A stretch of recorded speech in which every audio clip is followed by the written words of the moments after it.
कभी कुछ सत्संग ऐसे होते हैं कि दोबारा नहीं मिलते। जैसे जीवन एक बार मिला है कि दोबारा नहीं मिलेगा। इस मौके को हाथ से न जाने देना चाहिए। तो आप बोलो संत समाज की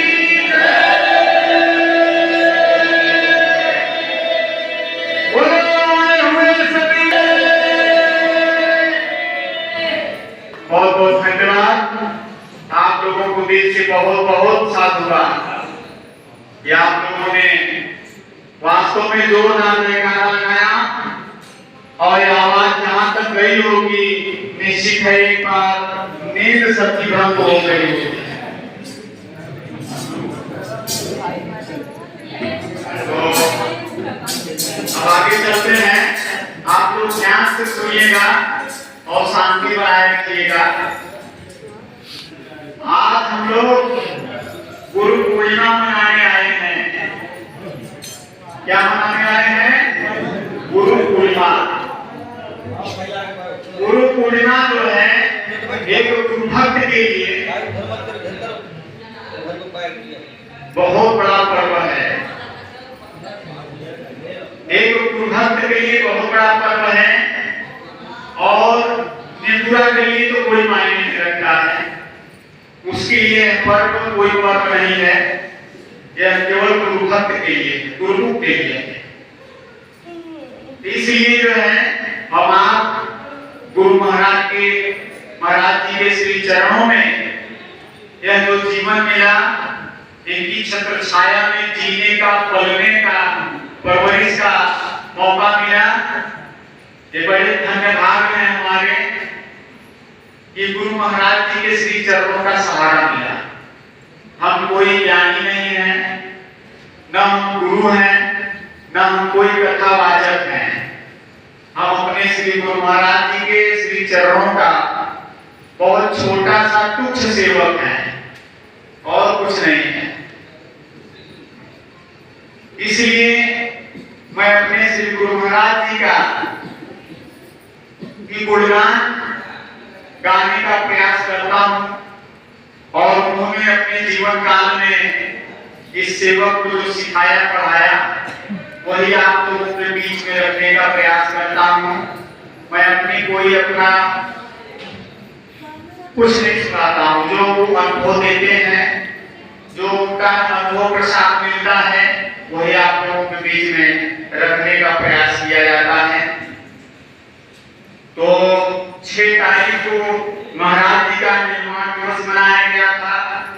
6 तारीख को दूर दूर से संत महात्मा आते हैं यहाँ और बहुत से संत महात्माओं का अनुभव सुनने को मिलता है 6 तारीख को।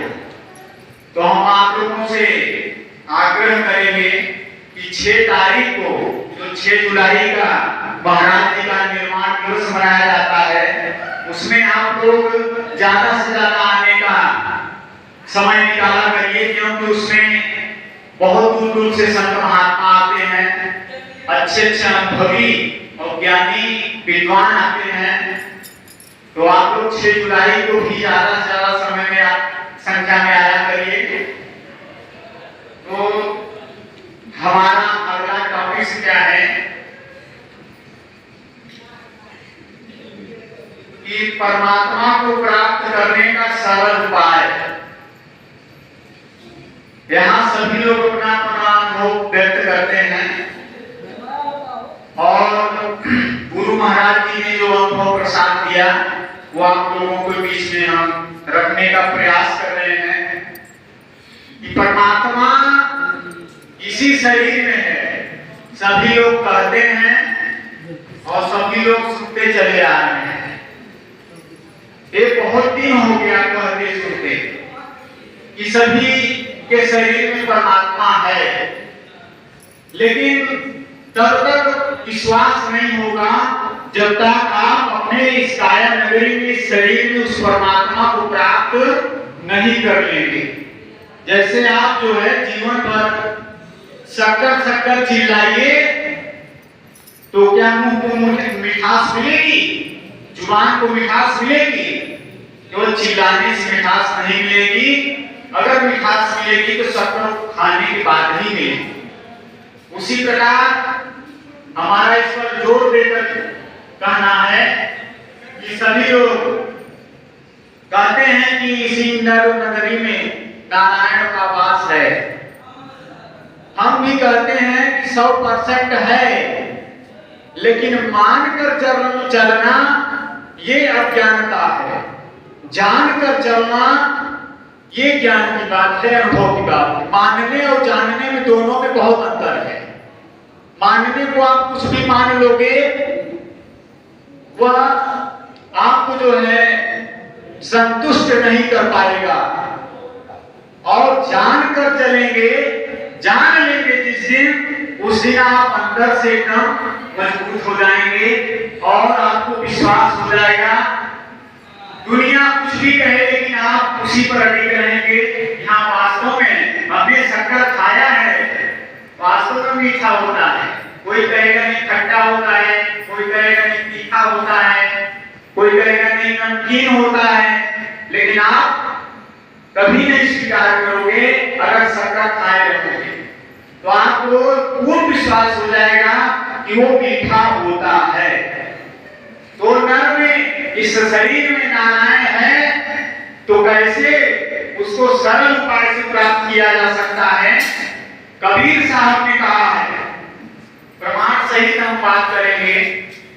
कबीर साहब ने कहा है, कबीरा मन निर्मल भया जैसे गंगा नीर, और पाछे पाछे हरि फिरे कहत कबीर कबीर।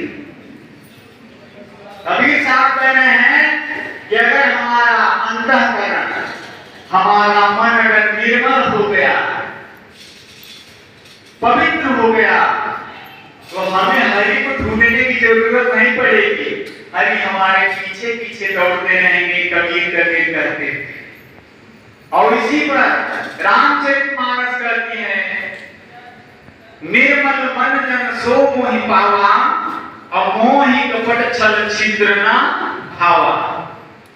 जब तक हमारा अंतःकरण निर्मल नहीं होगा, पवित्र नहीं होगा, तब तक परमात्मा को हम नहीं जान पाएंगे। लाख उपाय कर लेंगे, चाहे हम सिर के बल खड़े हो जाएं, पैर ऊपर कर ले, और चाहे जितना योग यज्ञ जप तप नियम संयम व्रत उपवास चाहे जो कर ले,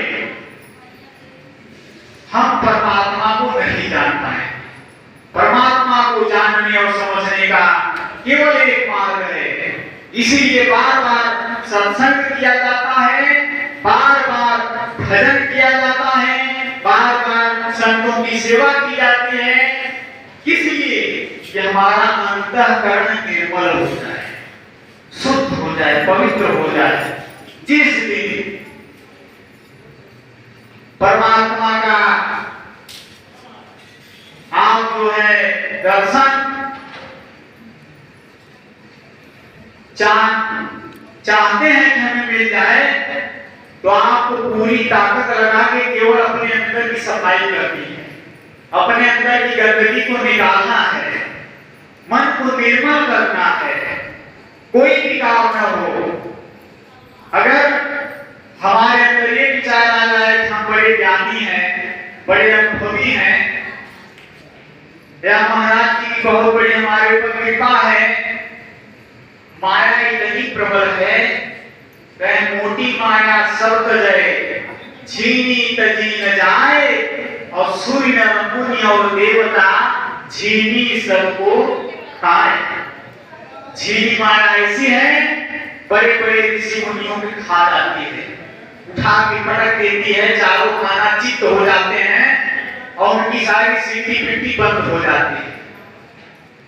क्योंकि परमात्मा के दरबार में बनावटी नहीं चलता, हकीकत चलता है। वो रोम रोम की जानने वाला है। अगर हम बनावटी चलेंगे, इस मार्ग पर हम नहीं चल पाएंगे। हमारे अंदर जो वास्तविकता होगी, असलियत होगी, वही काम आएगी। बनावटी से काम